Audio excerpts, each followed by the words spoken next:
speaking of a team who I don't really know what they're doing with their quarterback position, the Raiders, they cut Derek Carr. He's met with the Saints. He's met with the Jets. The Panthers have been mentioned as a team who they want or who wants him. The best landing spot for Derek Carr to me is the Jets. I think, although I don't think that Derek Carr he's not gonna change life for the Jets. I think he could probably get them to the playoffs. Oh, no doubt. I think the narrative on Derek Carr has kind of, I don't know. After this season, like I think it somehow like it was everybody was super high on Derek Carr. Then we watched him during the season, and then during the offseason, it's kind of like gone all the way back up. Like I think I have him ranked as the 15th best quarterback in football.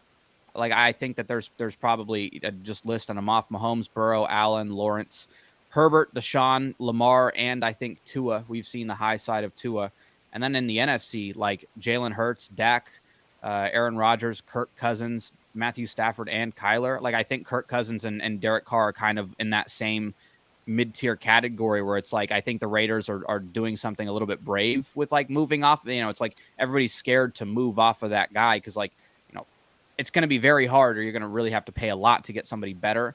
And I think it's going to be you don't really, obviously you don't want to get anybody worse, but I think with the Jets, I don't know if he doesn't launch him into like Super Bowl contender category for me.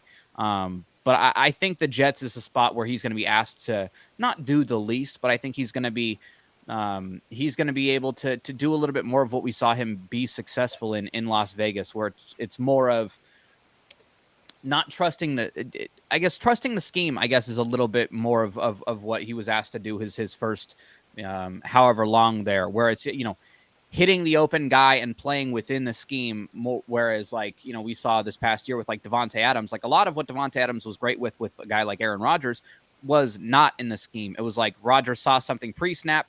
It was supposed to be a run play. He said that, nope, I'm just going to throw it to Devontae really quick. And there was a lot of that like off script sort of stuff where it's like, you're not really, the scheme tells you to throw it one way, but Devontae Adams is in one-on-one coverage. So what are you going to do? And it felt like Derek Carr, didn't feel super comfortable going outside of the scheme. And so I think going into the Jets, where I think Robert Saleh is going to want to try to keep it within the scheme. And Nathaniel Hackett, do I think he's going to be a great offensive coordinator? No, probably not. But I think he'll be able to design an offense where they're keeping it within the scheme. And I think he'll be a lot more successful there than he was this past year in Vegas. Real quick, who do you think is better now, Geno Smith or Derek Carr? Ooh. I'm going to go, I'll go with Derek Carr just because I think I would need to see it from another season for Geno. I think like at least Derek Carr, although I'm still not super high on Derek Carr, I think that we've seen him be that like in that, 10 to 15 range for most of his career. Like he's never been great, but he's never been like bad. Whereas like with Geno Smith, this was the first season he's been, in that like top 10 category. So if I see it another year from Geno, if he repeats this year and, maybe a couple more touchdowns, few less picks, then I would have no problem putting Geno over Derek. But for now, Derek over Geno. Okay. And then real quick, I'm going to rephrase that. How about going into next year to give your chance the best shot at winning? Which of those two quarterbacks would give you the best chance of winning, Geno Smith or Derek Carr? So history be damned. And we're just assuming that they're on the same roster. Mm-hmm. Same everything.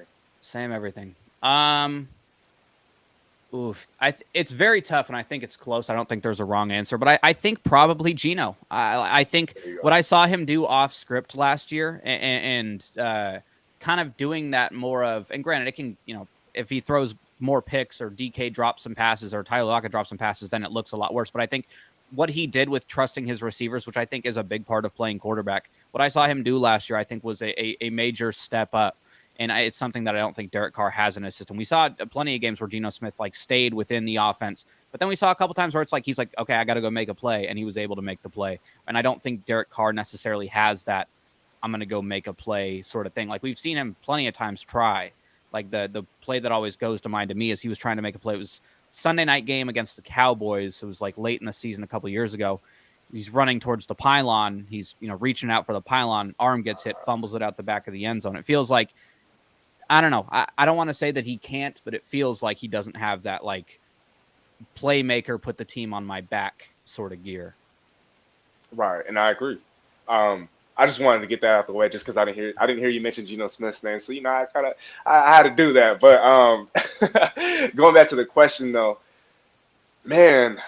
So I've been saying the Saints, since the offseason, actually since even before he got released. When it was reported that he was going to get benched, I knew right then and there, or at least I thought that, I think he's going to the Saints. Dennis Allen, his 1 year where he was a top MVP candidate, which was in 2016 before he broke his fibula in the playoffs. His head coach was Dennis Allen. So there's a history there.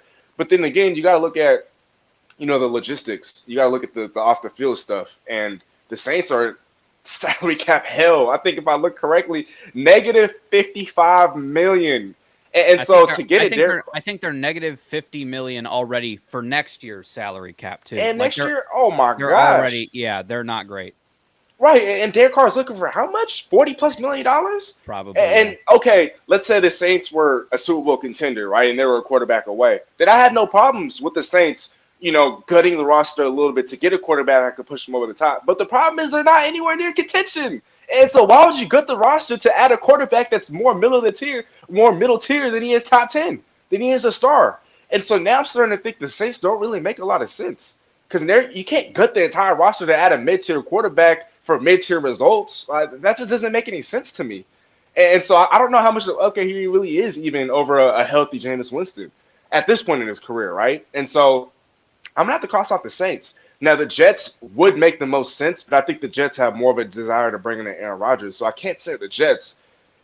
Now, this might sound counterintuitive to what we were saying earlier because we were talking about, how the Colts should go after a young guy and they should stop this revolving door of quarterbacks. But I think the most logical landing spot right now would be the Indianapolis Colts. Not only do they have a need, they have the cap space and the flexibility. Let's say the Colts get a Will Levis, right? And he's not completely ready to start year one. Or let's say they get an Anthony Richardson. And obviously, he's very raw. And so I think the thinking is going to be that wherever team he gets drafted to, he's probably not going to start year one unless he's thrown into the fire because of an injury or whatnot. But I think the Colts could go a Derek Carr route.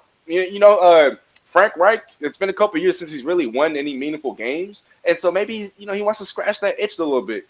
And I think they could, get two of the things that they desire. And that's both security at the quarterback position and a young guy at the quarterback position, all the while getting a stopgap option because you have a lot of cap space to work with, because you have the capital to make it work. And so I think right now the Indianapolis Colts will probably make the most sense, given that they have a veteran head coach, given that they still can, draft and develop a young quarterback, and they can still win some games now. Who says no? I think the only not problem I have with it necessarily, I think that Derek Carr, it seems like he wants to go to a place where he's wanted. You know what I mean? Where it feels like he is like the guy. Like, hey, there's no backup plans. Like and granted, it's not like the Jets necessarily. The Jets have been very outspoken with wanting Aaron Rodgers, so maybe he'd feel like nobody wants to be anybody's backup plan. But I don't know. Indianapolis it's not a bad option. I think that especially like with how weak for the most part, although I really do like the Jags and I love Trevor Lawrence, I think that it's still a weak division. And I think if he goes there, I think that they're probably within the favorites. And I also think that it would be the best quarterback that they've had probably since Andrew Luck in terms of at least like Phillip Rivers, we knew probably last season. Matt Ryan, we thought like maybe you can get a year or two out of him, right? And then with Carson Wentz, I think we all kind of were like, I don't think that's gonna work. And so I think that he's coming in with like a guy like if Derek Carr, I think can easily play probably 5-6 more years, like at the level he's been playing at his whole career. So I think from that perspective, I think it would probably their best quarterback they've had since probably Andrew Luck retired. Wait, real quick, do you think he'd be a Hall of Famer in Indianapolis? Oh, I heard that, and I heard that. And honestly, I'm glad you brought that up. I heard that from the Jets. Yeah, if you play here and you win, you'd be a Hall of Famer. And two things: one, if you truly feel that way, like sign him. Like you don't even need Aaron Rodgers then. If he's going to be a Hall of Famer, if he's there and wins with you, that. The other hand of it, I see where they're coming from because of how horrible Joe Namath's stats are. Joe Namath is a Hall of Famer, and he has one of the worst resumes I've ever seen, but he has a Super Bowl ring in New York. He has more career picks and touchdowns. Yep. I think he's only had I think he's only had like 3 seasons with more touchdowns than picks. The my. fact he's in the I put out a nice TikTok on it a while ago. People were talking about like the most overrated Hall of Famer. I was like, wait till I drop this one. But yeah, if they think he's a Hall of Famer, then go for it. Like if you think that that's what he can be. I mean, hey, this is now the 2nd season he's had somebody calling him, potential Hall of Famer. Had Devontae Adams saying it last year. Have the Jets saying it this year.